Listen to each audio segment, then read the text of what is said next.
제 전공이고요. 대학원까지요. 그런데 이제 처음에 공부를 하려고 했던 것은 향가였어요. 신라시대 향가. 제 선생님이 그 향가 전공이셨고, 우리 그 선생님의 선생님도 향가, 여러분 잘 아시는 양주동 선생. 그 양주동 선생이 무슨 이유에서인지 모르지만 그걸 여쭤본다는 걸 저희 선생님도 벌써 돌아가셨어요. 몇 년 전에 봤는데 1958년부터 한 4년간 연세대학교에서, 저는 연세대학교에서 공부를 했는데요, 근무를 하신 적이 있었어요. 저희 선생님은 그때 제자예요. 그런데 이제 한 4년간 있다, 원래는 이제 동국대학에 계시다가 한 4년 연세대학에서 계시다가 다시 동국대학으로 가가지고 이제 거기서 정년을 하셨는데, 아마 그때가 우리 선생님한테 제가 얼핏 들었던 얘기는 61년 그 5.16 군사쿠데타가 나기 전까지는, 그러니까 이승만 대통령 시절 또 4.19 혁명 시절에는 대학 교수들이요, 유명한 분들은 한 2대학, 3대학 이렇게 겸직을 했었대요. 그게 이제 보통은 교수 숫자도 그렇게 많지가 않고 또 대학에서 주는 봉급이라는 게 그렇게 높지는 않았었대요. 대학 교수 봉급 좋아진 게 1970년대 이후입니다. 이 얘기 들어보면요. 그런데 그러니까 이제 그냥 한 2대학, 3대학, 요즘 같으면 이제 어느 한 대학에 있고 혹시 이제 무슨 강사로 한번 이게 나간다든지 뭐 그런 건 있지만 지금도요. 근데 그런 게 아니라 그냥 아예 2군데 다 적을 두고 2군데서 봉급을 받는. 그러니까 양주동 선생 같은 거는 아마 근데 그때 그랬던 것 같아요. 동국대하고 연세대하고 동시 받으셨던 것 같아요. 그러다가 이제 그 5.16 군사쿠데타가 나오고 난 다음부터는 그걸 이제 못하게 했다고 그래요. 그래서 이제 한쪽에서만 하도록. 어쨌건 그 양주동 선생이 이제 저희 선생님의 선생님. 제가 양주동 선생으로 치면은 손자 제자뻘 되는 거죠. 저는 그분께 배워본 적은 없지만. 이제 향가를 하려고 그래서 이제 대학원을 갔는데, 뭐 향가를 하려면 당연히 삼국유사를 공부를 해야죠. 삼국유사에 향가가 실려 있으니까. 그래서 이제 석사과정 때는 이제 그런 향가 논문을 쓰자 생각하고 있었는데, 본격적으로 이제 향가 논문을 쓰려고 해보니까 2가지 좀 아쉬운 점이랄까 있었어요. 하나는 그때까지 나온 향가 논문들을 쭉 조사를 해보니까요, 엄청나요. 삼국유사에는 향가가 14수 실려 있는데 그 14수 가지고 나온 논문이 아마 1000편은 될 거예요. 그러니 뭐 할 게 뭐가 더 있겠나 싶은 생각이 이제 그때 들었고, 그게 한 가지고요. 근데 사실은 그건 아니에요. 그건 향가는 지금도 다시 연구해야 될 부분들이 있습니다.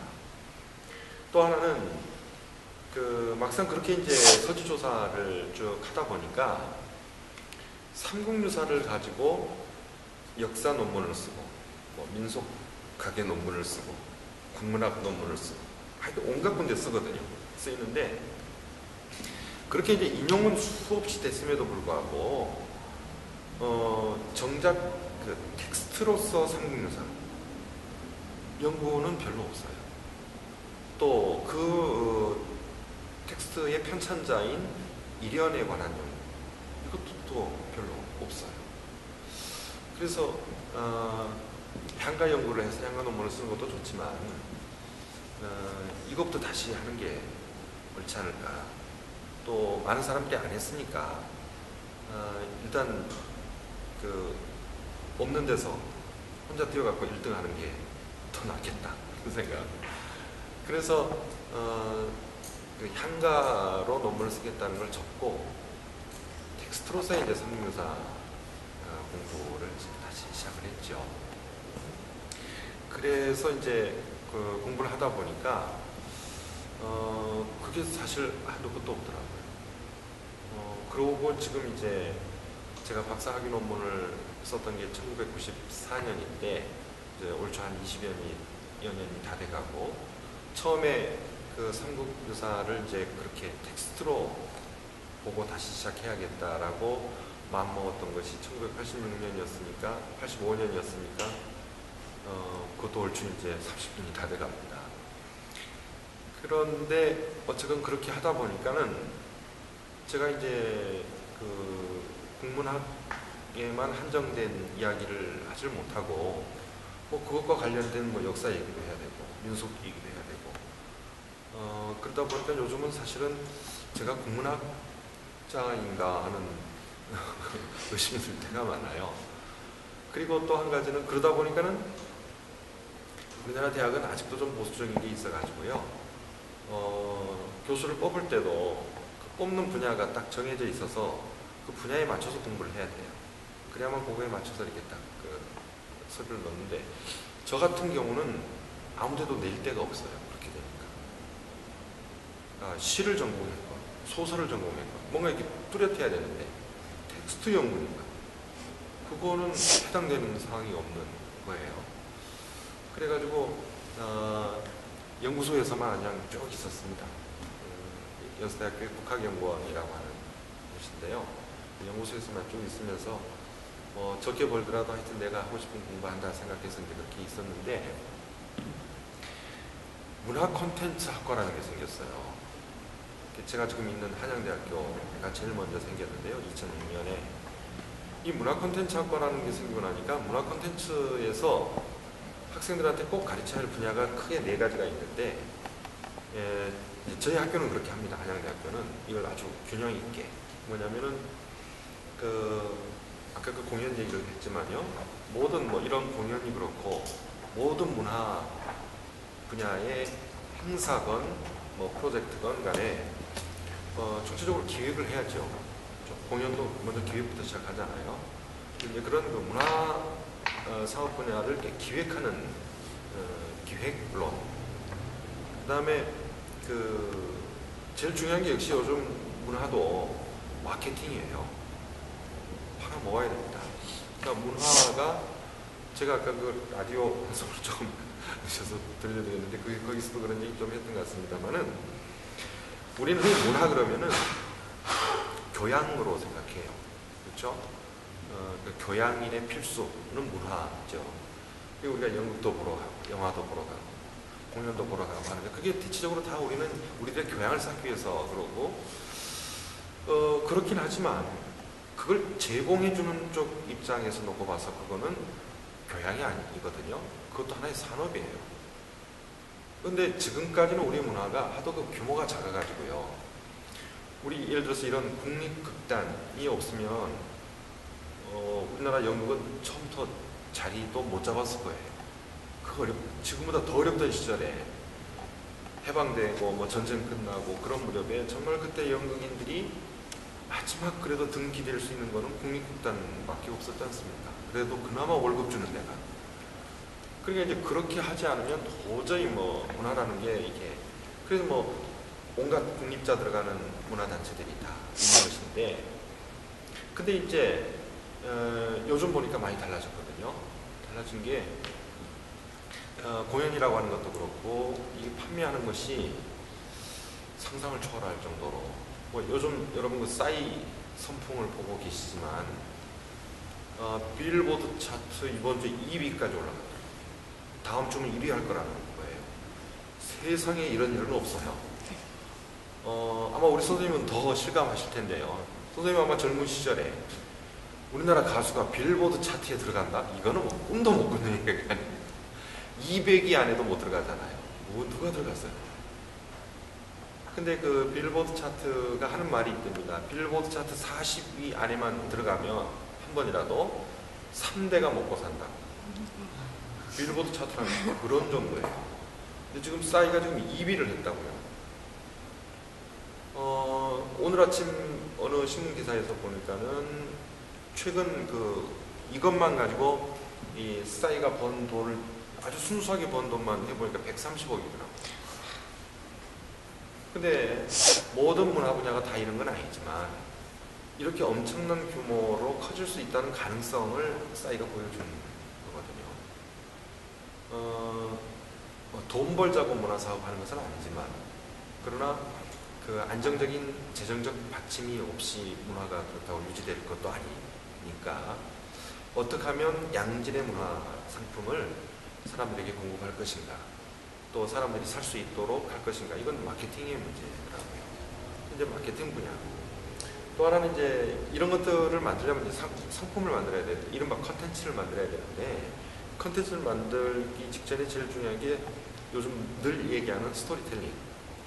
스토리텔링으로 만들어지는 그 모든 문화 상품들. 옛날에는 뭐 소설만 스토리텔링이 있는 줄 알았더니 그게 아니고 모든 것에 다. 그리고 이제 그거보다 더 기초되는, 더 재료가 되는, 원재료가 되는, 이제 우리가 그걸 우리 흔히 문화원형이라고 부르고요. 또는 컨텐츠 소재 이렇게도 부르고 하는데, 소재가 되는 것들입니다. 그러니까 이제 제가 맡아서 학생들을 가르치는 분야가 이제 그 소재예요. 제가 삼국유사를 했다는 것 때문에, 그래서 이 시대의 변화가 저를 취직을 시켜줬어요. 대학에. 대학 갈 생각도 않고 있었다가요. 어쨌건 이제 그런 상황 속에 놓이다 보니까 요즘 저는 삼국유사를 텍스트로 연구했던 걸 바탕으로 해서 이제는 이게 컨텐츠로 쓰이려면 뭔가 코드를 만들어줘야 되더라고요.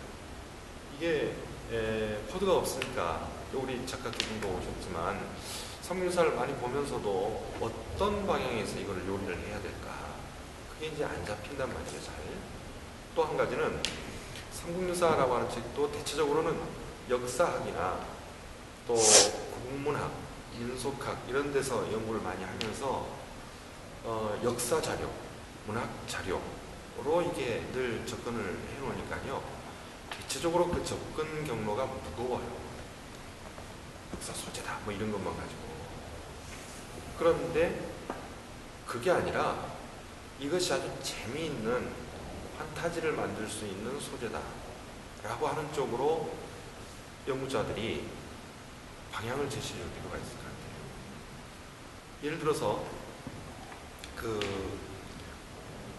오늘 그 얘기까지는 못할 것 같습니다만 잠깐 말씀드리자면, 고주몽이 고구려를 건국하는 신화가 이제 앞에 실려 있어요. 보통은 이제 주몽 신화예요.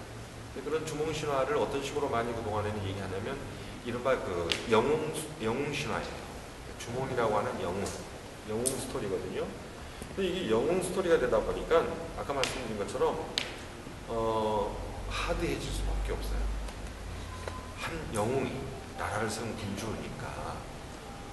그러니까 이거를 조금 더 재밌고 가벼운 터치로 나가기가 어려워요. 그런 생각을 못 한단 말이죠. 근데 저는 요즘 그거를 어떻게 보냐면 어드벤처 스토리로 봐요. 모험담.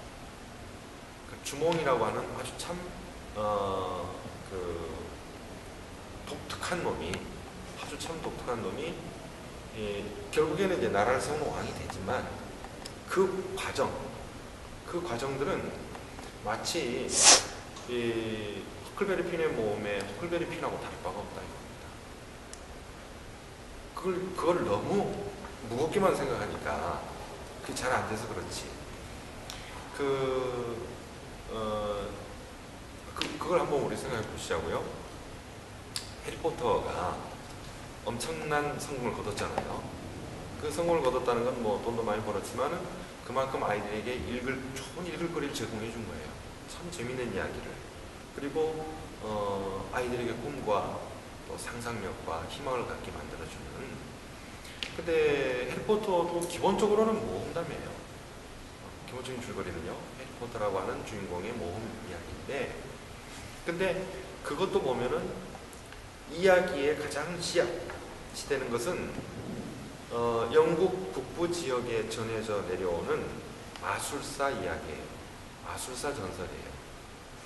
근데 그걸 바탕으로 해서 여러 가지 재밌는 이야기가 이제 거기 가서 이렇게 붙는데, 이 작가가 아주 가볍고 산뜻하게 접근을 한 거죠.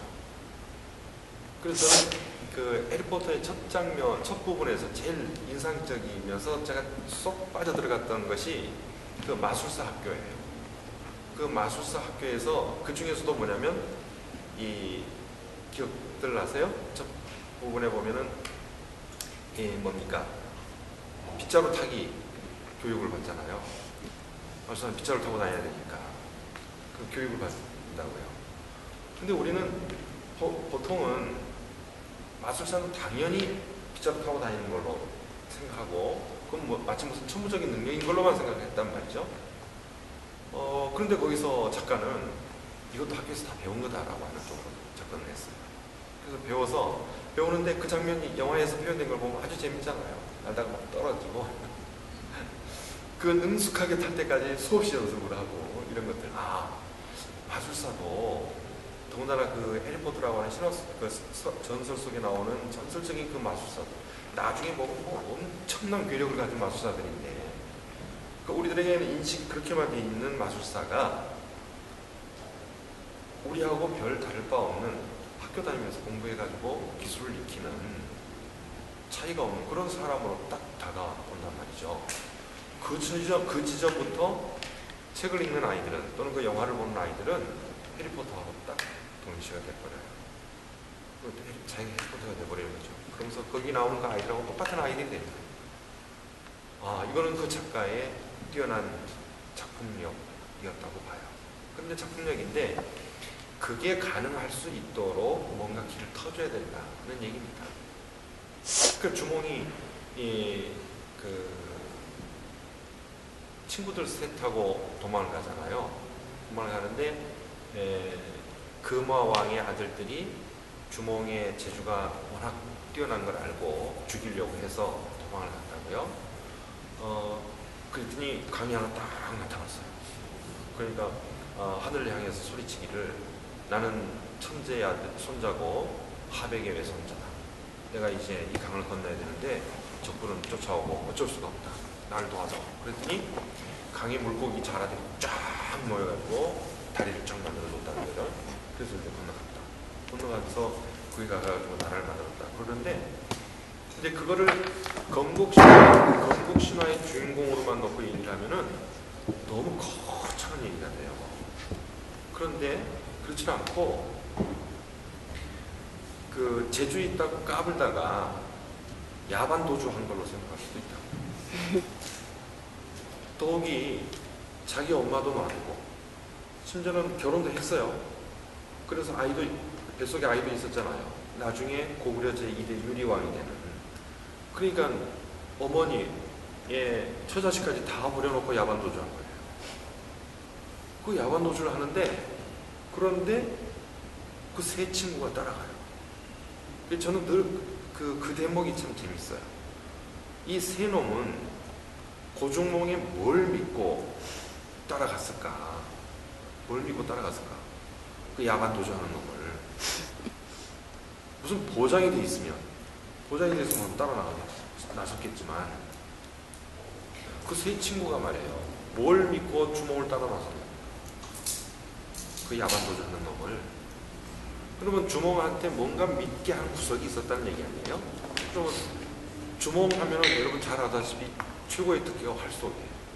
주몽이라는 이름 자체도 활 잘 쏘는 아이라는 뜻에서 주몽이라고 했다 하잖아요. 삼국유사에는 그 얘기가 안 나오는데, 세종실록 지리지에 보면은요, 세종실록 지리지에 평양편에 평양에서 전해져 내려오는 전설하면서 고종몽 얘기가 거기 실려 있어요. 삼국유사보다 오히려 더 자세히 실려 있어요. 세종실록 지리지에. 근데 거기에 보면은 주몽이 얼마나 그 활을 잘 쏘는 아이인가를 얘기를 하면서 예를 하나 든 게 있어요. 주몽이 태어나서 10달이 됐는데, 10살이 아니고요, 10달이 됐는데 파리가 자꾸 날라와가지고 괴롭혀, 귀찮게 해요. 그러니까 이 10달 된 주몽이 어머니 유화한테, 어머니 저에게 활과 화살을 주십시오 그랬어요.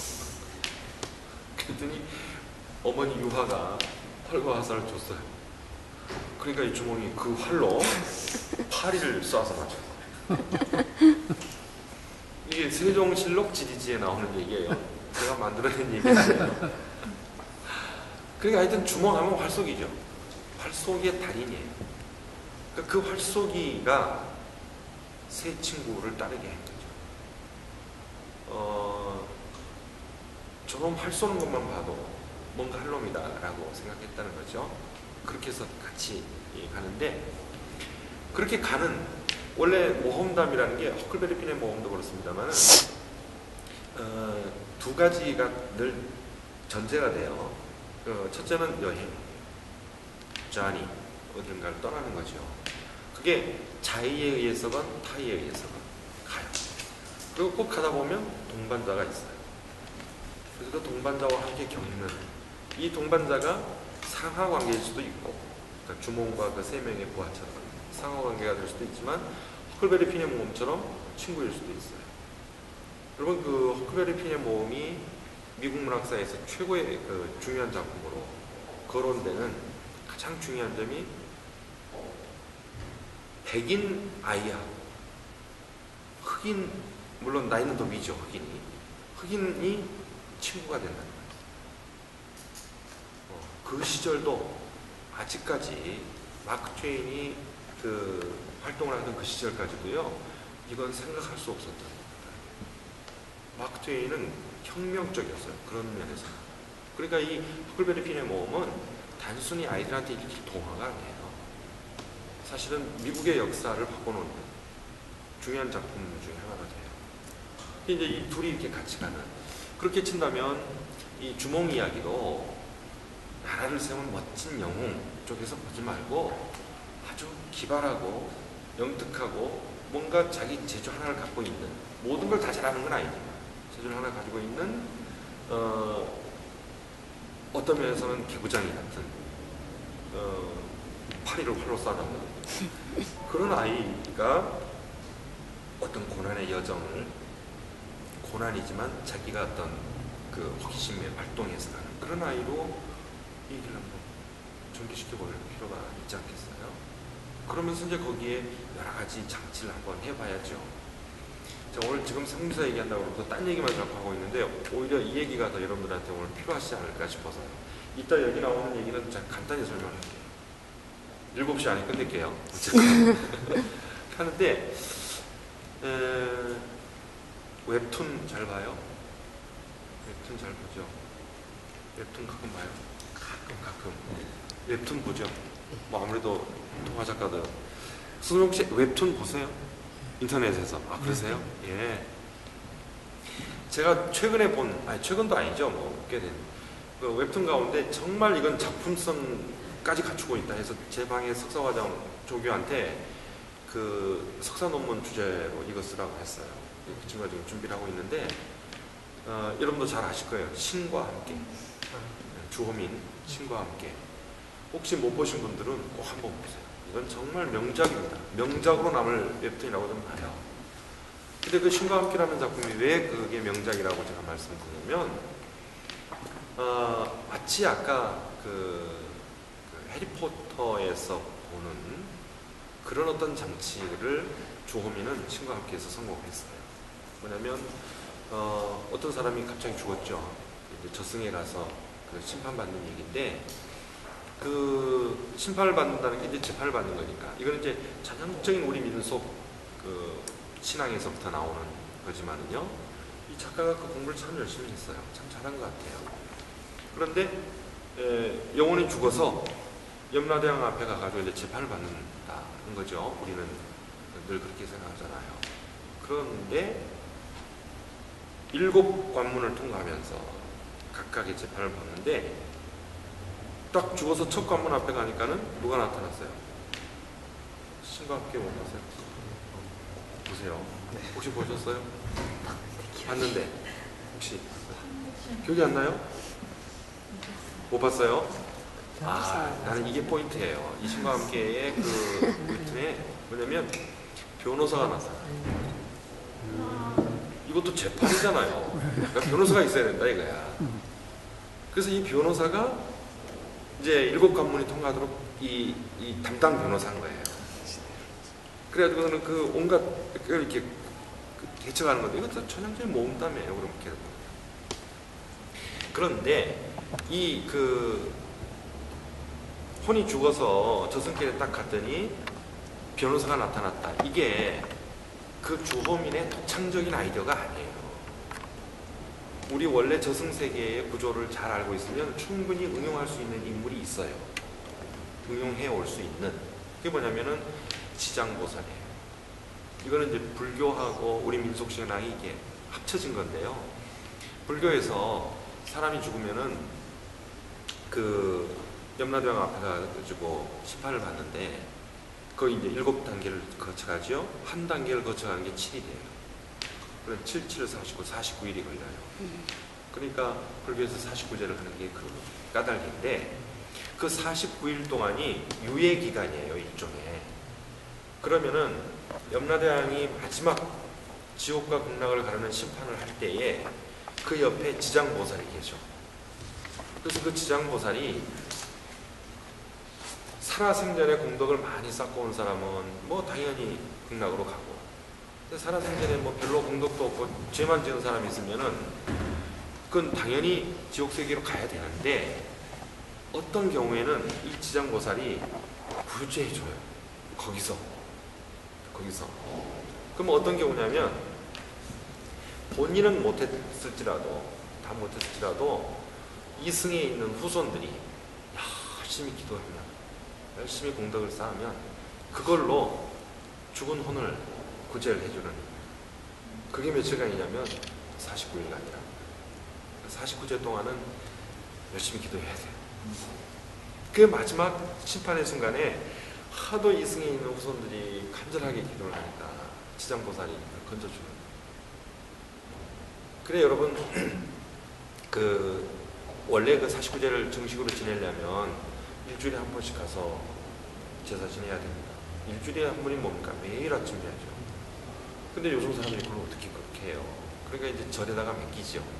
그러면 이제 절에서 알아서 아침 저녁으로 밥 놔주고 일주일에 한 번씩 제 올려주고, 그러고서 이제 마지막 49제 되는 날 이제 식구들이 다 가서 이제 마지막 제사 지내고 이제 끝을 내는 거잖아요. 그리고 우리나라 절의 그 주수입원이 사실 그 천도제예요. 아마 어떤 절은 뭐 한 저 수입원의 한 80%는 그걸 겁니다. 그러니까 절 매겨 살리기 딱 좋은 제도예요, 그게. 근데 그렇긴 해도 그게 무슨 뭐 절 매겨 살리려고 하는 제도를 부처님이 만드셨을 리는 없고, 그만큼 세상에 살 때 공덕 쌓아라 하는 것을 배우게 하려고 하고, 또 절에다 그렇게 시주를 하면 뭐 절에서 아무데나 쓰는 게 아니라 좋은 일에도 쓰고 그러려고 돈을 모으는 거니까요. 그러니까 그 주호민이라는 작가가 그 지장보살로부터 힌트를 얻었거든요. 그 지장보살이 이른바 변호사 역할을 하는 거란 말이죠. 근데 그 웹툰에서 재밌는 게 보면은 뭐냐면, 그러면 그 지장보살이 직접 와서 하는 게 아니고 죽은 혼들은 매일같이 쏟아져 들어오는데 지장보살이 혼자 그걸 다 어떻게 해? 그러니까 그 만화속에서는 어떻게 설정이 되어 있냐면, 이 지장보살이 지장보살 학교를 만들어요. 그래서 이제 거기서 변호사를 양성하는 거예요. 지장보살 1, 2, 3, 4를 만드는 거예요. 그래가지고 그 변호사들이 그 이제 지장보살들이 보살 학교를 졸업한 그 변호사 지옥의 저승의 변호사 자격증을 가지고 이제 혼들이 올 때마다 한 명씩 붙여주는 거예요. 그래서 49일 끝나면 다시 돌아와가지고 또 오는 놈 또 맡아가지고 이제 하는 거고. 근데 그 저기서 그 만화에서 참 재밌는 거는, 이제 이 주인공, 이제 혼이 돼서 들어간 이 주인공은 한테 온 변호사는 이제 막 졸업한 초임 변호사의 첫 번째 사건을 맡은 변호사예요. 그러니까 뭐 그냥 얼떨떨한 놈이죠. 그냥 둘이서 그냥 얼떨떨하게 막 가는 거예요. 그런데 나중에 잘 돼요. 잘 되는 건 뭐냐면, 이 혼도 뭐 큰 공덕을 쌓은 건 없지만 착하게 살아온 사람이고 또 억울하게 죽은 사람이에요. 또 이 변호사도 초임에 첫 번 수임받은 사건이지만 그 지장보살 학교를 수석으로 졸업한 변호사예요. 쭉 같이 가요. 자, 이렇게 뭔가 사실 그렇게 보면 그 저승 이야기라고 하는 게 아주 무겁고 딱딱하고 슬프기만 할 것 같지만, 그렇게 만들어 놓고 시작을 하니까 아주 부담 없이 샥 빨려 들어가게 해요. 그러면서 그 안에 여러 가지 에피소드들이 나오는데, 어떤 에피소드는 그냥 배꼽을 잡고 웃을 만한 이야기, 어떤 건 그냥 찡하고 감동스럽고 눈물이 날 것 같은 이야기, 그런 것들을 이렇게 섞여서 이렇게 드러내는데 참 잘된 작품이라고 저는 생각해요. 이제 그런 것처럼 우리 삼국유사 안에 나오는 이야기들도 지금까지 우리가 생각해온 것처럼 너무 거창하고 무겁고 딱딱한 것보다는 그걸 조금 더 가볍게 한번 접근을 할 필요가 있겠다. 그런 데서 오히려 더 우리 그 민족이 가지고 있었던 해학이랄지 창의적인 발상이라든지 상상력 같은 것들을 도리어 찾아내 볼 수 있지 않을까 하는 겁니다. 지금 이제 국립극단이 그 삼국유사 프로젝트 6편, 지금 두 번째 편 하고 있는 5편 중에서 두 5편. 번째 거 지금. 네, 지금 네. 두 번째가 지금 상영되고 있는 거죠. 네. 두 번째가 하고 있는데 사실 저것도 제가 조금 더 일찍부터 관여를 했더라면 그걸 더 강조했었을 것 같아요. 제발 너무 무겁게 나가지 말자, 너무 딱딱하게 나가지 말자. 그때 이제 그래서 또 작가들은 욕심이 있어서 네, 어쨌건 그런 쪽에서 이제 저는 요즘 삼국유사를 더 이른바 컨텐츠의 원형이 될 수 있는 이야기로 볼 수 있게 이렇게 생각하고 있습니다. 오늘 말씀드리려고 하는 사실 이 얘기도 그런 일환의 하나인데요. 우리나라 건국 신화를 가지고 리더십이라고 하는 측면에서 생각을 해보자라고 하는 거고, 그 중에 한 편만 오늘 여러분들하고 같이 한번 얘기를 나눠보도록 하겠습니다. 지금 시간이 어떻게 됐습니까? 15분, 6시 15분. 40분 만에 끝낼게요.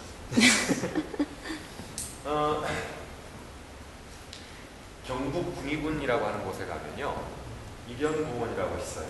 그 공원의 그 출입구인데 문은 저렇게 거창해도 아예 들어가보면 아무것도 없어요. 근데 이게 왜 이렇게 생겼냐면, 이 경북군이라고 하는 곳에 가면은 그 인각사라고 하는 조그만 절이 있는데요.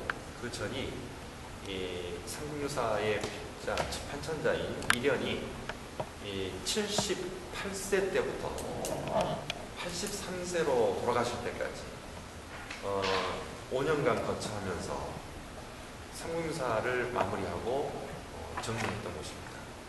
그러니까 삼국유사의 고향이라고 할 수 있죠. 뭐 꼭 거기만이 고향은 아닙니다만. 그런데 그래서 이제 그 인각사 하면은 삼국유사의 산실 이렇게 흔히 얘기를 해요. 하는데 그 인각사가 있는 그 절이 있는 곳이 이렇게 개천이 하나 있는데, 인각사 하류 쪽에다가 원래 댐을 하나 지으려고 했어요. 그래가지고 대구까지 그 물을 좀 저거 바로 대구 뒤거든요, 보니까. 그 물을 대구까지도 갖다 쓰려고 그렇게 해서 이제 큰 댐을 계획을 했는데, 그렇게 되면 그 인각사라는 절이 이제 수몰이 되게 생겼어요. 그래서 이제 그 대구 지역에 뜨시는 분들이 그 반대 서명도 하고 뭐 해가지고 그 댐이 그 절보다 상류로 올라갔어요. 대신에 이제 규모는 작아졌죠. 댐의 규모가. 그래가지고 이제 그 인각사라는 절이 수몰을 면했는데, 요즘은 댐을 짓고 나면은 무슨 그 친환경 뭐 이래가지고요, 댐 주변에다 공원을 하나 만든대요. 그런 예산이 따로 있대네요. 그래서 이제 그 댐에다가도 이제 그 공원을 하나 만든다 하는데, 그럼 뭘로 할 것이냐? 뭐 바로 삼국유사의 인각사가 가까이 있고 하니까 일연과 삼국유사를 테마로 해서 공원을 만들자. 뭐 거기까지 좋았어요. 그래서 이제 공원이 만들어졌는데 바로 댐 밑에다가 만들었어요. 댐 밑에다가요. 이제 안에 들어가 보면 이제 제일 대표적인 게 이거죠. 이거 왜 만들었을지 금방 아시겠죠. 이거 곰하고 호랑이하고 답사를 같이 간 그 제 후배 대학원생인데요. 그 보통 키의 여학생이에요. 보통 중키의 여학생인데 그 키하고 비교, 이 체격하고 한번 비교해 보시면 이게 얼마나 큰지 아마 짐작이 가실 거예요. 그 이제 이 공원을 만들 때 처음에 그 자문 회의를 하고 한테 저도 참석을 해서 절대 이런 건 하지 말자. 네, 절대 하지 말자. 뭐 우리 동화 작가 두 분도 계시지만 우리 애들이 읽는 단군 신화에 관련된 동화책들 보면 100이면 100 다 호랑이 그림, 곰 그림으로 시작하거든요. 그런데 그것이 우리들한테는 이제 딱 각인이 돼가지고 단군 신화하면 의뢰 이제 곰하고 호랑이를 떠올린다고요. 곰과 호랑이를 떠올린다는 것 자체가 나쁜 것이 아니고 신화 속에서 곰과 호랑이는 틀림없이 이것은 상징화된 건데 그래서 그 상징을 우리는 풀어서 해석해야 되는 것인데 그냥 문면 이야기 그대로 곰 그래놓고 호랑이 그래놓으면 상징이며 해석하겠다는 생각보다는 그냥 곰 호랑이 그 자체로 먼저 생각을 해버려요. 각인이 돼버린단 말이죠. 그렇게 한번 각인돼 버린 거는 고치기가 참 힘들어요. 그리고 그런 것이 상징하는 바, 왜 곰이 나왔고 왜 호랑이가 나왔는가에 대한 상징하는 바를 다시 가르친다는 게 그렇게 쉽지가 않더라고요. 그러니까는 처음부터 이렇게 하지 말아야 돼요. 적어도 작가들이 해석한 걸 가지고 해석한 내용을 삼국 유사의 신인 당군 신화의 내용은 이런 것이다라고 풀어서 자꾸 얘기를 해줘야 되는데 그런 기회는 없이 자꾸 그냥 저렇게 해놓으니까 곰이 이제 우리 할머니예요. 그 동물원 가서 곰을 보시거든. 아이고 할머니 안녕하셨어요. 해야 돼요. 근데 절대 그건 아니잖아요. 여러분 잘 알다시피 곰이 상징하는 것과 호랑이가 상징하는 것인데 그 상징하는 바가 가지고 있는 핵심은 결국은 토템이죠. 토템이지. 다른 여러 가지 해석이 있습니다만은 가장 그래도 근사한 건 토템입니다. 그러니까 호랑이 토템을 가지고 있는 부족과 곰 토템을 가지고 있는 부족이 새로 이주해온 환웅 집단과 연합을 요청하러 온 사건이 결국은 당군신화의 전반부예요. 근데 거기에 환웅이 꽃놀이패를 주고 있잖아요. 그러니 거기에 시험을 해본 거죠. 시험해본 게 결국 굴속에 집어넣어서 뭐 대기를 기다리라 한 건데 그것도 그렇게 했을 거 아닐 거예요. 그것도 상징적인 사건일 거예요. 그 상징적인 사건 속에는 결국은 두 집단 가운데 어느 집단과 연합하는 것이 더 효율적이고 효과적인가를 생각했을 것이고 거기에 곰 집단이 채택이 된 거죠.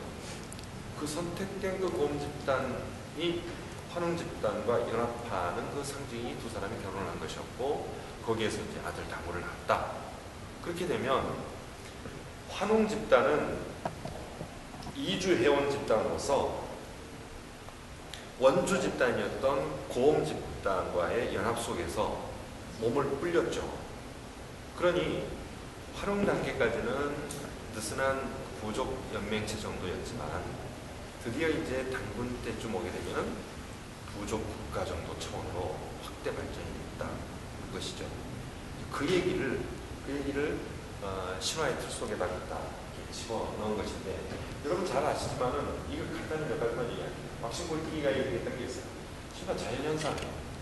그 자연현상 속에서 옛날 원시의 사람들이 이야기를 만들어냈던 것이고요. 거기에는 반드시 도시인이 말한 것처럼 신격이 있어요. 신화하고 전설하고 결정적인 차이는 신화 속에는 신이 등장한다는 거죠. 그 신이 등장하는 것은 곧 신적 권위가 건국신화에 오게 되면은 군주의 권위로 전이가 됩니다. 군주가 그런 권위를 잡고 싶다는 거죠. 그런가 하면 이거 중국의 신화학자입니다만 유행크가 얘기했던 거 보면은 신화 속에 나오는 환상적인 것들이 훗날 과학에 의해서 현주가 되는 걸 우리는 얼마든지 보게 됩니다. 그런 것들이 신화인데 그 신화가 여러 종류의 그 신화로 나눠볼 수가 있는데 가장 대표적인 것은 창세 신화가 있고 두 번째는 건국 신화가 있다. 이건 결국은 고대로 올라가면 올라갈수록 사람들은 도대체 이 세상이 어떻게 해서 생겼는가에 대한 궁금증이에요. 근데 그 궁금증이 요즘 우리들은 과학으로 설명을 하죠. 이 우주가 어떻게 탄생했는가를 과학으로 설명하잖아요. 그러나 과학을 몰랐던 원시시대의 사람들에게는 아까 말씀드렸던 것처럼 자연현상 자체가 우주가 생성되게 된 비밀을 가르쳐주는 거라고 생각했고 거기에다가 이야기를 갖다 입힌 거죠. 그런 단계 다음에는 결국은 그 다음에는 그럼 지금 우리가 살고 있는 이 나라를 처음 누가 세웠는가 내려와요. 건국신화로. 그런데 창세신화는 전 세계에 널리 퍼져 있죠. 기독교의 창세기부터 시작해서. 그런데 우리나라는요 창세신화가 없어요. 네, 없다고 그러면 반론을 펴실 분들이 계셔요. 어떤 분들이냐면 이 무당, 그 무당들의 조상 신화에 보면은 그 조상들에 대한 이야기를 하면서 이 세상이 처음에 어떻게 생겨났는가부터 설명해요. 그거 창세 신화죠, 일종의. 그런데 제가 그거는 제외를 시켜놓은 게, 무당들의 창세 신화라고 하는 것은 그것을 받아들인, 흡수하는 계층이 한정되어 있어요. 무당들만 알고 있단 말이죠. 물론 굿을 보면서 무당한테 그 얘기를 들은 사람들이 많이 있지만 그것을 광범위하게 믿진 않아요. 그에 비하면 이제 건국신화는 우리에게도 분명히 있어서, 아까 제가 말씀드린 것처럼 우리 삼국유사 안에 11개의 신화가 있습니다. 그럼 왜 우리는 창세신화가 없을까? 다른 여러 가지 이유를 댈 수 있겠습니다만은 한 가지만 얘기하자면 이것도 사대주의예요. 그러니까 창세신화는 중국에만 있어요. 우리는 중국의 창세신화를 갖다 쓰는 거예요. 그러나 건국신화는 있을 수 있죠. 나라는 곳곳에 세워진 것이니까. 그래서 이런 부분이 좀 아쉽긴 하죠. 일본만 해도 아주 엉성한 창세신화가 있습니다.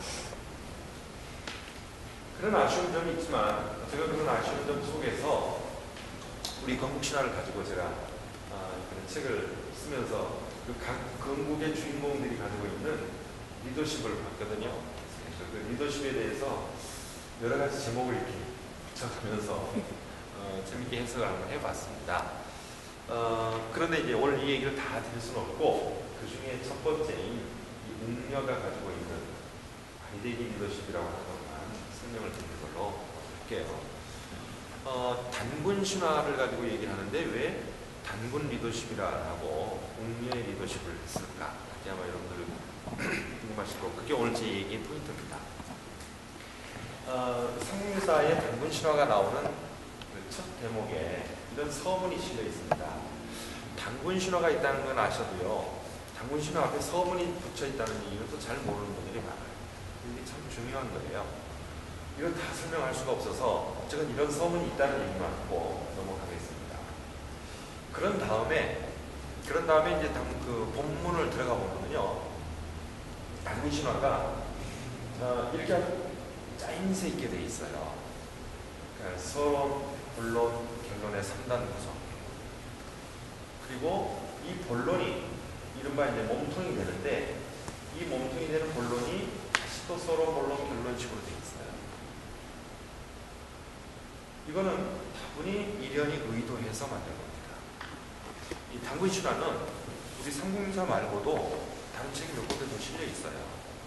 근데 다른 책에는 전부 이 그 본론에 해당된 이것만 있어요. 요 서론이, 결론이 하는 것들이 없거든요.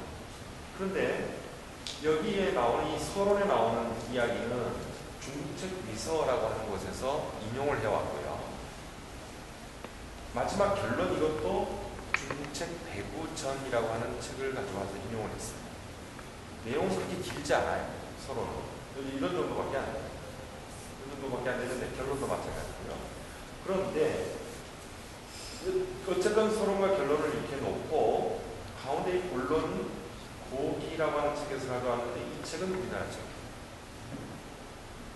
지금으로 와서는 한 11세기경에 만들어졌을 걸로 추정하고요. 지금 현재는 그 전승되지 않은 책인데, 이 책에서 인용을 했는데 다른 단군 신화를 오늘날 우리들한테 전해주는 다른 책들도 다 이 고기를 인용한 겁니다.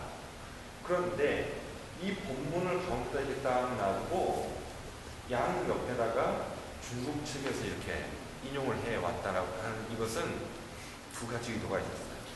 이련한테는 대내적인 것, 대외적인 것. 대내적인 것으로 쳤을 때는요, 우리나라 사람들을 향해서 단군 신화에 고기에 실린 이 이야기들이 허무맹랑한 꾸며낸 옛날 얘기가 아니다라고 하는 것을 보증해주는 보증수표예요. 저런 얘기가 중국책 위서에도 실려있고 배구전에도 있다. 다만 이렇게 자세하게는 실려있지 않아요. 이게 일종의 보증수표라는 거죠. 양옆에다 딱 놔두고. 그리고서는 이제 자세하게 얘기해 줄 테니까 이 얘기를 그냥 귀신 신나라 까먹는 얘기로 생각하지 말고 깊이 새겨 들어 라고 하는 의도. 첫째고요. 대외적으로는요, 중국 눈치 보기에 나쁘게 얘기한 거 아니에요. 좋게 얘기해보면, 좋게 얘기하면은 중국에 대한, 그때는 물론 원나라죠. 몽골의 원나라 때인데, 이련이 살았던 때는 원나라에 대해서 우리가 이런 신화를 얘기하고 쓰는 것에 대해서 너무 까탈스럽게 굴지 않았다고. 우리 이런 얘기에 대한 것이 썸머리 돼가지고 중국 위서에도 실려있다. 느리나라에서 그 위나라 역사를 쓴 그 중요한 역사서인 위서에도 실려 있으니까 너무 우리 이런 얘기 좀 한다고 태클 걸지 마라 라고 하는 대외적인.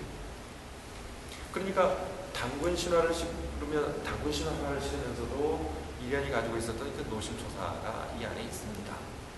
그리고 그거는 틀림없이 자신의 자존의식으로부터 나왔던 것이고요. 꼭 눈치 보기만은 아니었어요. 그렇게 해서 이제 이 단군 신화가 시작이 됐는데, 그 다음 얘기들은 여러분 다 잘 아는 얘기입니다. 환웅이 내려오고, 또 곰 한 마리, 호랑이 한 마리 찾아와서 사람이 되고, 사람이 된 곰천의 옥녀가 애 낳게 해달라고 해서 결국 단군을 낳고, 그런 단군이 이렇게 해서 나라를 세우고 몇 년을 살다가 죽었다. 이 얘기는 여러분 다 잘 아시는 얘기죠.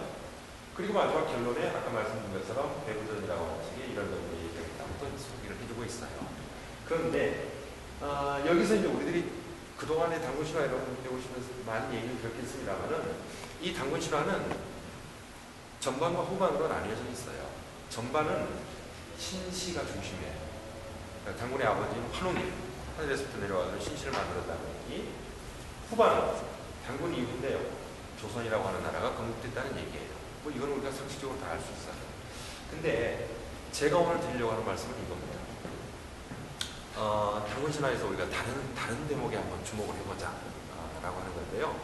다른 대목이라고 하는 건 뭐냐면 이제 새로운 해석입니다. 제 나름대로 이제 새롭게 한번 해석을 해본 것인데, 오늘 여러분들 여기 저를 30분이나 기다려주시고 2시간 가까이 이렇게 딱딱한 데서 앉아서 얘기 들은 거에 이거 한 가지만 좀 기억하고 돌아가시면 그런 대로 엉덩이 아픈 보람 하실 거라고 생각해요. 그건 뭐냐면 그 모든 문학 작품에서도 그렇고요, 이런 신화나 설화를 볼 때도 그렇고요, 늘 우리들이 주의해야 될 것 중에 한 가지가 표면적 주제와 이면적 주제입니다. 표면적 주인공과 이면적 주인공. 이거는 서양 사람의 문학 이론에 나온 거여서 너무 뻔한 얘기입니다만, 그러나 이게 참 중요한 이론인 것 같아요. 이분법으로 생각해라가 아니에요. 여러분 그렇게 생각하시면 안 돼요. 이분법이 아니에요. 표면적 주제와 이면적 주제, 표면적 주인공과 이면적 주인공. 그러니까 그럼 둘로 나눠놓고 생각하는 얘기가 아니요. 둘로 나눠놓지만 그것이 나중에 변증법적으로 섞여요. 중요한 거 아니고. 근데 어쨌든 그렇게 나눠놓고 한번 보자고요. 작품의 작가들은 누구나 다 표면에 내세우는 주제가 있고 숨겨놓은 주제가 있습니다. 표면에 나오는 주인공이 있고요, 사실은 그 작품을 더 흥미롭게 진행시켜 나가는 주제도 있죠. 춘향전은 분명히 춘향과 이도령이 주인공이지만, 춘향전을 보는 사람들은, 한 소리 춘향가를 듣는 사람들은 향단이나 월매나 방자나 얘들이 나올 때 더 재밌어하고 흥미진진해야죠. 더 결정적인 인물은 누굽니까? 변사또예요. 변사또예요. 옛날 춘향전 만들 때 보면요, 춘향 이불에 뽑아야 돼요. 그거 보통은 다 신인 배우를 쓰죠. 장미희 씨도 그 춘향전으로 데뷔했어요. 옛날 배우들 그런 생각합니다. 그런데 사실은 춘향이보다도 더 중요한 게 내가 봐서는 변사또 같아요. 누가 변사또를 했는가. 신상옥 감독이 만들었던 그 유명한 춘향전은 변사또가 저 사람 아버지예요. 이덕화 아버지. 이해춘이라는 배우. 이해춘이라는 배우 아시죠? 기억나십니까? 예. 잘했어요. 또 다른 영화에서는 김희라 아니다. 김희라 아버지가 아니다. 이해춘 씨가 그래. 아주 악역 전문 배우였거든요.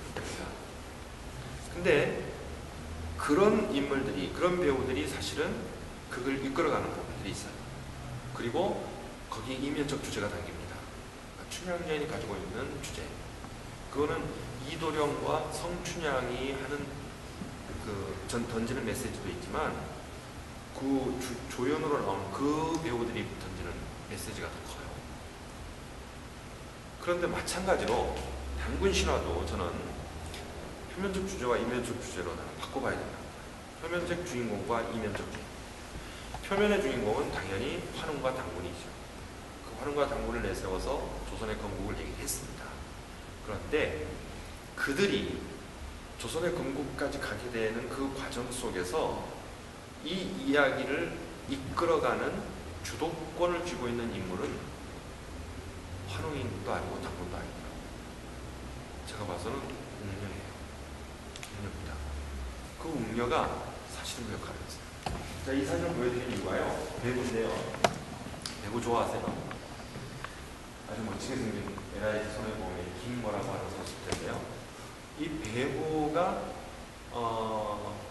원래 이제 서양 유럽에서 만들어진 경기고, 그래서 뭔가 그 70년대까지, 80년대까지는 동양, 일본이나 한국이 서양 팀들을 이긴다는 건 있을 수가 없었어요. 더군다나 남자팀은 말할 것도 없죠. 그런데 1972년 뮌헨 올림픽 때 일본 남자 배구가 금메달을 받았어요. 서양 팀들을 물리치고. 그때 일본 남자 대표팀이 구사했던 기술이 시간차 공격. 이 시간차 공격이 그때 마스다이라라고 하는 그 일본 팀 감독이 만든 기술이에요. 이게 이 사람이요, 그 배구에 미친 사람인데 배구에 미쳐가지고 10살짜리 아들이 병들어서 죽는 것도 몰랐어요. 그래가지고 저는 그때 35살 때였는데 제가 유학을 가 있었던 그 도쿄의 게오대학이라고 있는데요. 그 게오대학 출신이에요. 마스다이라가. 제가 그때 유학 가 있을 때 이 마스다이라 감독이 한번 그 학교에 와가지고 특강을 했어요. 저희들한테. 그래서 저도 가서 그걸 들었는데 참 눈물겨웠어요. 그 얘기를 하는데. 이 사람이 학생 때부터 이제 배구 선수를 했어요. 그 배구만 하는 선수 아니에요. 네, 공부도 하면서. 그것도 졸업을 하고 어느 철강 회사를 들어갔는데 그 회사도 또 배구팀이 있었어요. 그래서 이 사람이 낮에는 일하고 밤에 나가서 배구. 아니 그냥 미쳐 돌아다니까 10살짜리 아들이 병들어서 죽는 것도 모르겠어요. 그 이제 와가지고 병원에 와서 그 아들 앞에서 우리 같으면 그럴 거 아니겠어요. 세상에 내가 배구에 미쳐가지고 생태 같은 내 자식 죽는 것도 모르고 내가 이제부터 배구에 배짜도 내 입이 안 올린다. 그럴 것 같아요. 우리 같으면. 근데 이 사람은 그 아들의 그 시신 앞에서 뭐라 했냐면 내가 배구하다가 자식 죽는 것도 몰랐는데 배구로 내가 성공을 못하면 저 세상 가서 이 아이한테 볼 면목이 없겠다. 그렇게 생각을 하고 회사를 그만뒀어요. 그러고서는 배구 유학을 갔어요. 그때는 최강팀이 소련이었습니다. 그래서 소련으로 배구 유학을 가서 이 사람이 그 연구에 연구를 한 거예요. 이 서양 놈들을 이기는 방법이 뭐가 있겠다. 근데 이 사람의 마지막 결론이 뭐였냐면 서양 선수들을 가만히 살펴보니까 등치는 좋고 키는 큰데 날쌔진 않더라. 동양 선수들은 체구가 적당하기 때문에 훈련만 하면 아주 날쌔게 움직일 수가 있다. 그러면 그걸로 깨야겠다. 날쌘 걸로 키 큰 걸 깨야겠다. 그래서 생각해낸 게 시간차 공격이에요. 이게 여러분 시간차 공격이라는 게 두 가지가 있어요. 배구 잘 아시겠지만 지금 이 선수 보세요. 이 선수가 공이 이렇게 떠올랐는데 떠올랐으면 지금 이 위치에서 스파이크를 해야 돼요. 이 선수들은 그걸 막으려고 여기까지 떴어요. 그런데 이 친구가 안 때리고 지금 다시 내려오는 거예요. 다시 내려오는 거예요. 그러면 이쪽 수비 선수들은 여기서 치는 줄 알고 올라갔는데 반박자 탁 늦추니까 어떻게 됩니까? 수비가 무너져 버린 거예요. 그러면 이 친구가 내려오다가 턱 쳐던 거예요. 이게 이제 지공입니다. 원 공격 시간보다 조금 늦춰서 하는 지공. 반대가 속공이에요. 이거는 세타가 저기를 올려주는 세타가 굉장히 빨리 올려주는 거죠. 이 수비수들이 뜨기도 전에.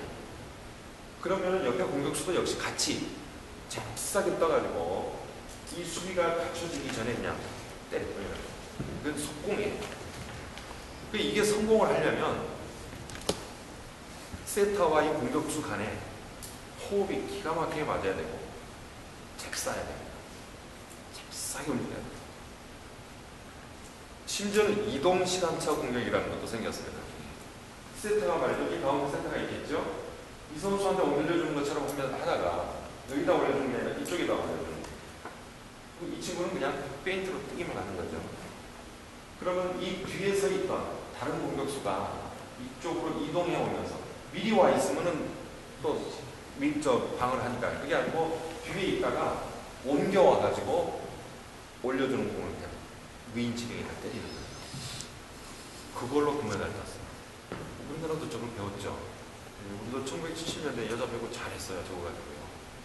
전호반 감독이라는 분이 있었는데 이 시간차라는 게 그래서 일본 사람들이 마스타이라 감독의 시간차 공격을 시선을 사로잡는 허행의 예술이라고 정말 지게 규정을 내려졌죠. 근데 저는 이 마스타이라 감독의 시간차 공격의 원조가 우리나라라고 생각해요. 우리나라의 저기입니다. 웅녀예요. 그걸 우리가 알았으면 우리가 먼저 했을 텐데 왜 그런가 할까요? 웅녀가요 환웅을 2단계에 걸쳐서 공격을 했어요. 한 번에 공격한 게 아니에요.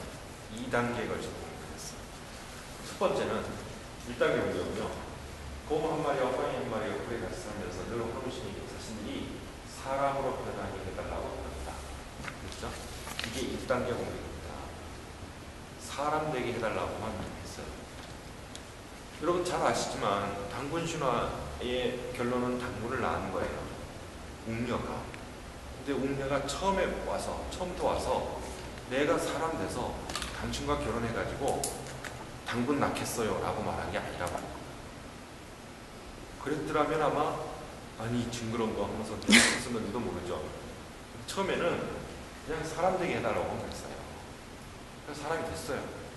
그러고 나니까 그 다음에 다시 웅녀는 누구와 혼인할 상대가 없었기 때문에 늘 신단수 아래에서 잉태해달라고 빌었어요. 신단수 아래에서 빌었다는 말은요 환웅한테 빌었다는 말하고 똑같은 거예요. 이게 2단계 변덕이에요. 이걸 저는 늘 그 세일즈맨 전법이라고 얘기하는데요. 세일즈맨들이 그런다면서요. 물건을 팔러 와 처음부터 첫 때 물건 팔러 왔다는 얘기 안 해요. 그냥 딴 얘기, 재밌는 얘기. 그러다가 이제 말문이 트이면 물건을 파는. 그 세일즈맨들이 하는 말 중에 유명한 말이 있더라고요. 남의 집을 방문해서 물건을 팔려고 할 때 한 발 들여놓기가 힘든 거다. 한 발 들여놓는 게 힘든 거다. 처음부터 2발 들여놓으려고 해서는 안 된다. 한 발 들여놓는 것도 힘든 거예요. 그런데 한 발만 들여놓으면 그 다음 발은 따라 들어간다.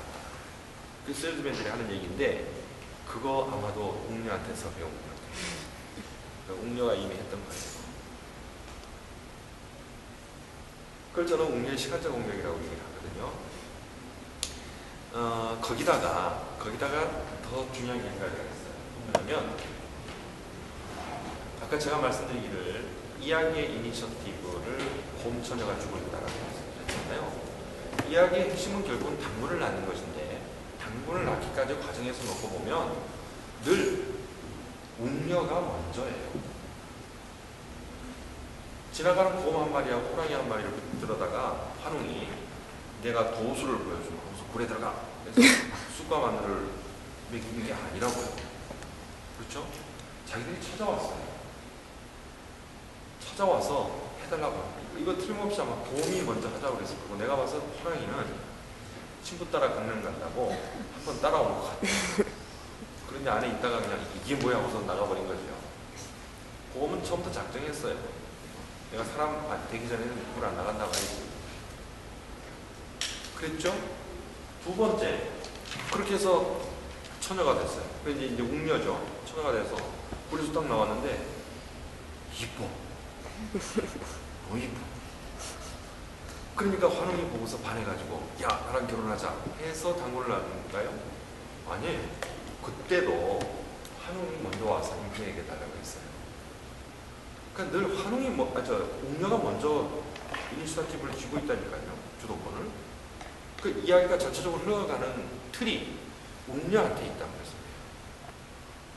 그런데 우리가 아이들한테 당군 신화를 얘기할 때나 또 뭐 만화를 드릴 때나 뭐가 맨날 그 환웅하고 저 당군만, 그 당군의 그 도술만 도술로 사람 만든 거죠. 그게 아니라 사실 이야기의 그 핵심은 웅녀한테 있었다. 어떤 면에서 보면 환웅이 말이죠, 웅녀의 지략에 한 발 한 발 맥혀 들어가가지고 나중에는 옴짝달싹 못하는 형국이에요. 그것이 우리 당군 신화 속에서 웅녀의 역할인데, 우리가 생각하는 것보다 훨씬 큰 역할을 사실은 웅녀가 했다라고 저는 그걸 보거든요. 근데 그게 이제 가능했던 걸요, 이렇게 우리가 구분해서 생각해 볼 수가 있습니다.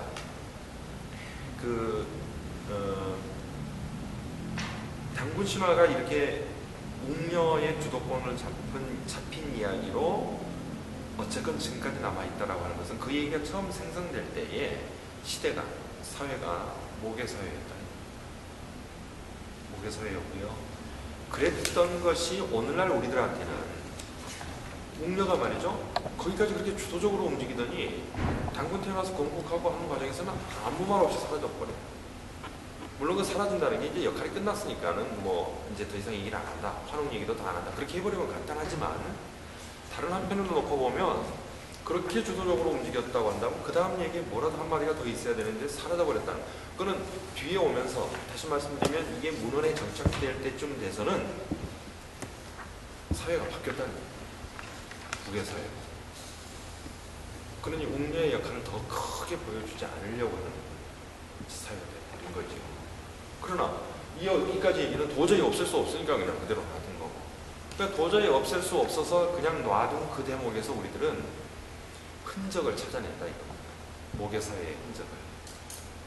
더불어서 나중에 그렇게 싹 사라져버린 걸 보면은 북의 사회로 바뀌어 있는 또 모습을 동시에 보게 되는 거고, 그것은 다른 한편으로 생각하면은 웅녀라고 하는 이 당군의 어머니가 자기 역할은 거기까지다라고 생각하고 기꺼이 희생을 감수하고 그냥 사라져 줘버린 그런 걸로도 해석할 수가 있다는 거죠.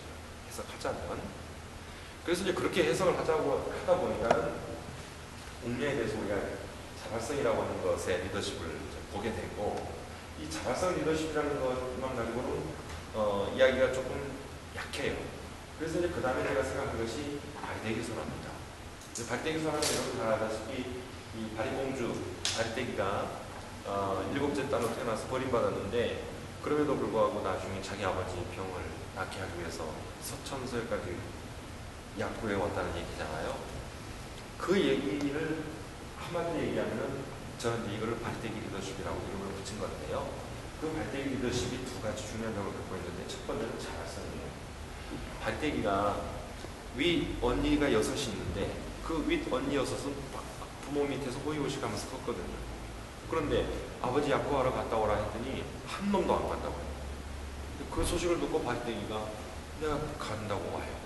그러니까 어머니가 그러죠. 얘야, 내가 감히 어떻게 너한테 가라고 하니, 너를 버렸는데, 그런 부모인데 너더러 거길 갔다 오라는 게 말이 되겠느냐. 그때 바리대기가 그러죠.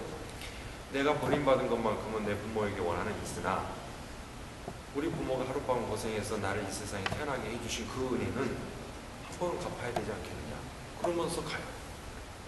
굳이 안 가도 되는데도 가는, 그게 이제 자발성이죠. 근데 이 자발성이라는 거는 우리한테 참 중요한데, 한 가지 조건이 필요하더라고요. 전에 봄에 국회의원 선거도 있어서 여러분 아시지만, 또 대통령 선거도 있지만 자발적으로 나서는 사람들이 참 많아요. 안 나섰으면 싶은 사람도 자발적으로 나서요. 그러니 그 자발성이 좀 구분을 해야겠더라고요. 그건 뭐냐면 그 바탕에 희생정신이 들어가 있는 게 자발성이에요. 진짜 자발성이에요. 이걸 하면 내가 희생당할 텐데, 나한테 손해가 될 텐데 하는 걸 알면서도 하는 거예요. 그거야말로 진정한 자발성의 리더십이라는 거죠. 그게 발휘되기 위해서 그대로 있다고 한다면 이걸 그대로 한번 옮겨보면 웅녀가 똑같아요. 사실 단군 신화 속에서의 웅녀의 역할이라는 거는요, 발휘되기 신화의 발휘되기하고 똑같습니다. 그리고 아마 발휘되기 신화는 우리 웅녀 신화의 더 다른 버전일 거예요. 그래 이제 제가 이 두 가지를 놓고서 그래 이 나라에 정말 진정한 리더십을 가진 그 지도자가 나왔으면 좋겠는데 뭐 지도자뿐만 아니라 우리들도 말이죠. 우리들 생활 속에서 조그만 리더로 살아가지 않습니까? 직장생활 하면서도 학교 생활하면서도 가정에서도 뭐 무슨 큰 리더건 작은 리더건 그거에 상관없이 리더십 그러면 제1바따로 제1번 타자로 능력부터 좀 생각하자. 능력을 가지고 있었던 것을 발휘되기 신화와 같이 한번 겹쳐서 생각해보면 그가 굳이 나서지 않아도 되는데도 불구하고 자발적으로 나서는 것. 그 자발적으로 나서는 그것이 자신을 희생시키는 것을 알면서도 나서는 것. 그게 우리 삼국유사의 제일 첫 대목 단군 신화에 실려있는 핵심적인 내지는 이면적인 주제라고 한다면 제가 아까 말씀드렸던 그 이면적인 주제를 우리 국민 모두가 다 좀 알았으면 그런 마음을 가지고 리더로서 살 뿐만 아니라 정말 그런 마음의 자세부터 돼 있는 리더인가부터 한번 좀 파악해 봤으면 그런 생각을 했죠.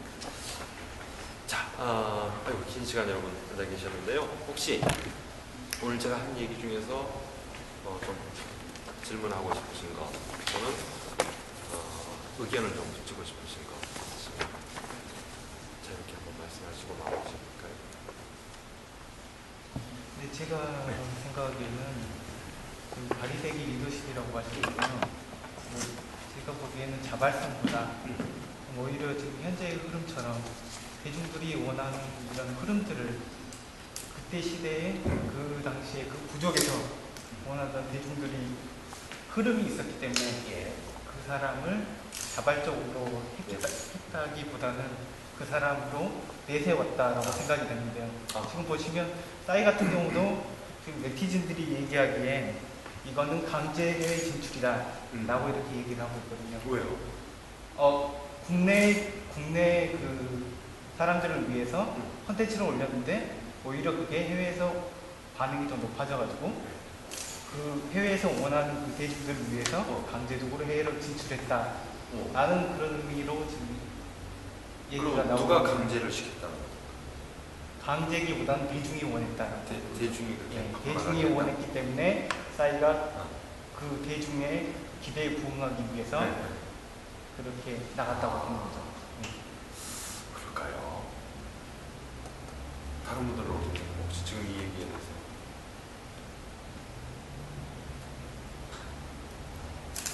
그러니까 이제 처음에 말씀하셨던 부분은 충분히 그럴 개연성은 있죠.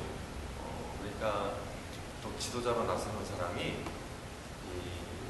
지가 나가고 싶어서만이 아니라 어쩔 수 없이 그거는 사실 100% 자발성이라고 얘기하기 좀 곤란하다라고 하는 건데 그 100% 자발성은 아니겠지만 그럼에도 불구하고 나갔다면 소극적이지만 그것도 자발적인 건 자발적이죠. 그러지 않으면 아예 안 가버렸을 텐데. 그러니까 아까 말씀드린 것처럼 그 김선우라는 작가의 그 바리공주라는 소설이 있는데요. 거기서 이제 그 자기가 서천세고를 갈 때 했던 얘기가 그 대목을 묘사하는 문장이 있어요. 굳이 같이 안 와도 된다는 김대 부인의 말에도 불구하고 여기서 김대 부인은 이제 바리공주의 어머니예요. 바리공주는 서천세고로 생명수포하러 가는 일을 작청하였다. 임에도 불구하고 만류에도 불구하고 라고 하는 거 자체가 물론 저거는 이제 저렇게 보면 100% 자발성처럼 보이지만 저것도 다른 한편에서 놓고 보면 주변의 그 시선이랄까 또 시대의 이데올로기 효를 해야 된다 그런 게 사람을 밀어낼 수가 있잖아요. 그렇게 보면 소극적인 자발성이라고 할 수 있는데 그럼에도 불구하고 그게 같다라고 하는 것이 중요하다면 그걸 이제 같이 이제 보는 것이고요. 싸이의 경우에는 글쎄요, 그런 의견도 있을 수 있겠지만 나는 그 싸이라는 사람의 그 개인의 캐릭터로 놓고 봐서 그런다고 갈 사람 같지는 않아요. 지가 가고 싶으니까 갔지. 지금 군대도 2번 가는 친구 같아요. 독종인 것 같아.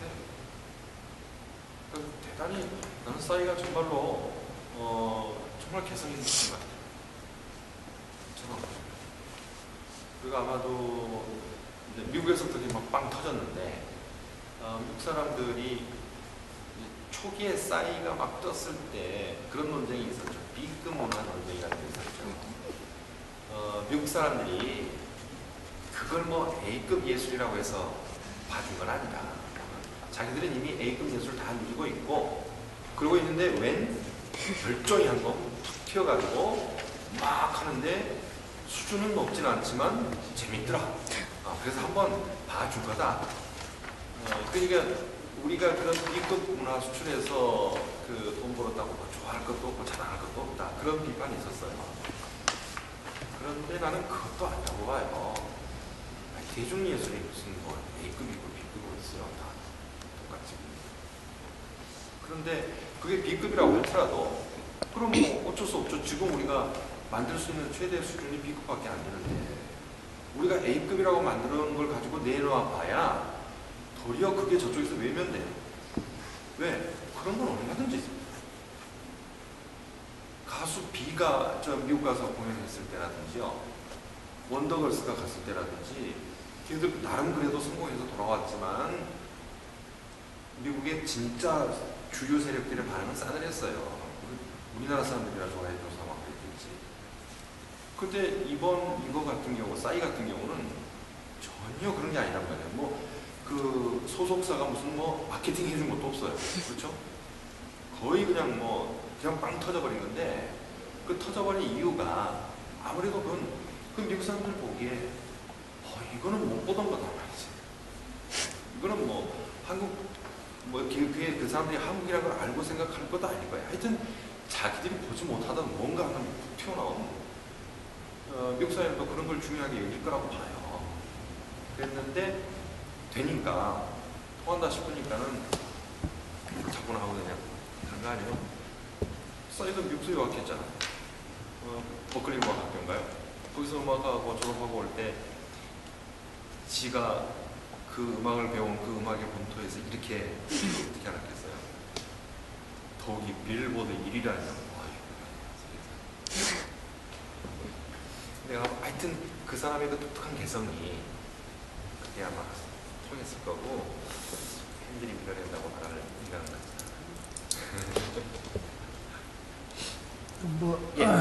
이류 가수다 B급이다 그러는데 그걸 B급이라 그러면 안 되고 특급이라 그랬겠죠. 특급이 돼버렸죠. 특급이라 그랬죠. 자, 혹시 또 다른? 저 같은 경우는 좀 이제 잘 이해가 안 되는 부분이 오히려 이제 저 리더십 했을 때 자발성도 있지만 희생정신도 있다고 말씀하셨잖아요. 근데 오히려 이제 음료에서 바라보는 이제 희생정신보다는 RP에서 말하는 희생정신을 확 받았거든요. 그래서 음료로 기준을 봤을 때 어디서 희생정신을 찾아야 되는 건지 그 부분을 좀 안 와봤거든요. 그게 제가 이제 아까 설명이 너무 좋겠던 부분인데 마지막에 조금 그런 얘기만 드렸지만 그 당구신화 속에서의 그 운명의 스토리 그것이 다른 버전이 바리공주보다 같은 얘기다라는 얘기 그걸 제가 좀 더 설명을 드렸어야 되는데 그렇게 되면 여기서 빠진 부분이 그 대립을 시킬 수 있는 항이 여기에서 나오는데 그러니까 이제 바리공주가 희생을 했던 부분 그 설명이 좀 부족했어요. 이제 사실 그거는 이제 저의 해석이고 주장이다 보니까 정말로 그럴 때는 보장이 어딨어라고 발언할 수도 있죠. 이게 그런 식의 유추 해석을 좀 해본 거고요. 그래서 사실 웅녀 리더십이라고 하려다가 그게 안 됐던 게 그런 문장. 그래서 이제 제가 발대기를 끌어가지고 자발성이 희생정신이한테 추가되는 포인트는 좀 궁금해요. 자, 추석을 앞둔 뭐 마음이 들뜨기도 하고 또 뭐 길거리가 복잡하니까는 오가기가 힘들기도 하고 했을 텐데요. 이렇게들 와주셔서 대단히 고맙고 조금이라도 여러분들한테 좀 도움되는 얘기가 있었으면 합니다. 좋은 추석 보내시고 또 앞으로 국립단 행사들 많이들 참석해 주시고 그러길 바랍니다. 특히 그 상명교사 프로젝트 지금 이제 2번째 작품 중이고 연말까지 5작품이 올라가는데 관심 갖고 좀 봐주시기 바랍니다. 고맙습니다. 감사합니다.